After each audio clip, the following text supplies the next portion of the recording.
Hello, I am Indu Rawat and you are watching We Women Want.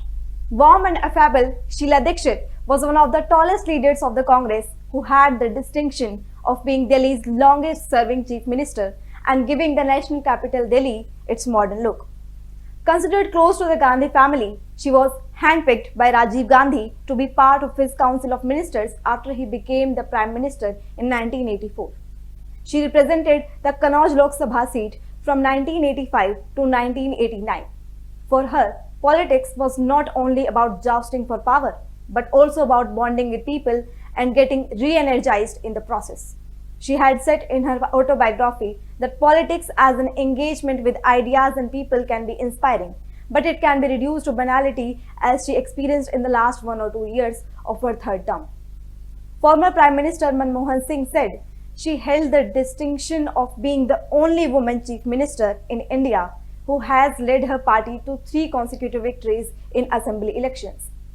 Born in Kaputhra in Punjab to a non-political family in 1938, Dikshit did her schooling from Convent of Jesus and Mary School in the capital and graduated from Miranda House, University of Delhi. Shankar Dikshit was a loyalist of Jawaharlal Nehru and served as a minister in Indira Gandhi's cabinet in 1971 and later became governor of Karnataka and West Bengal.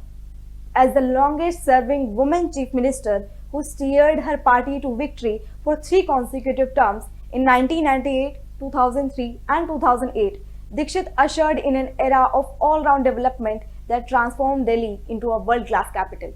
She also initiated green reforms in public transport sector, successfully accomplishing the shift from polluting vehicles to a CNG-based fleet. Known for a string of development works throughout her 15-year stint as Delhi Chief Minister, Dikshit fastened the flagship Delhi Metro project, oversaw the creation of a network of flyovers in a city stressed with high population density and heavy traffic. She also led the phasing out of the killer Blue Line buses that had claimed several lives on the roads. Besides initiating good governance and development in making Delhi rise to world-class standards, she introduced participative governance, that is the concept of bhagidari, during her chief ministership, involving people including resident welfare association and civic society in the decision-making process. Known as a kind person, people close to her said she used to mingle with commoners and visit slum clusters frequently, and her personal touch in politics helped her emerge as the undisputed leader for quite some time. Interestingly, even her detractors praised her for her leadership when she was chief minister. All political parties also shared good ties with her. In the midst of hectic political activity, she would often take out time for seeing a movie. Being a movie buff from her early days, she had 20 viewings of Shah Rukh Khan starrer Dilwale Dulhania Le Jayenge. She was also quite fond of Western music since her youth and would sit near the radio waiting for her favorite songs to be aired. Apart from these, reading was also a big passion, so was collecting footwear. Dikshit's super political run in Delhi ended in 2018 at the hands of Aam Aadmi Party founder Arvind Kejriwal, who defeated her in assembly polls. Kejriwal, the product of anti-corruption movement led by Anna Hazare, succeeded Dikshit as Delhi chief minister. She sailed through many storms in her long political innings and sought to steer the faction-ridden party out of the oblivion after she was made the Delhi Congress chief ahead of assembly polls in 1998.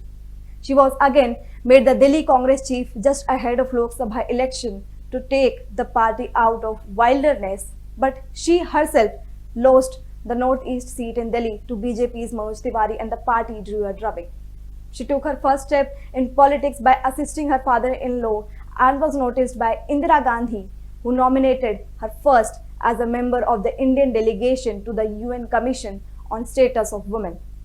First elected to the Lok Sabha in 1985 from Kannauj of Uttar Pradesh, she served as a minister under Rajiv Gandhi, first as a Minister of State for Parliamentary Affairs and later as a Minister of State in the Prime Minister's office.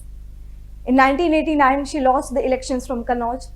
Dikshit spent years in wilderness after Rajiv Gandhi's death and returned to the mainstream only after Sonia became the party chief. She was also projected as chief ministerial candidate in Uttar Pradesh ahead of 2017 assembly polls, but had to withdraw after the Congress tied up with the Samajwadi Party.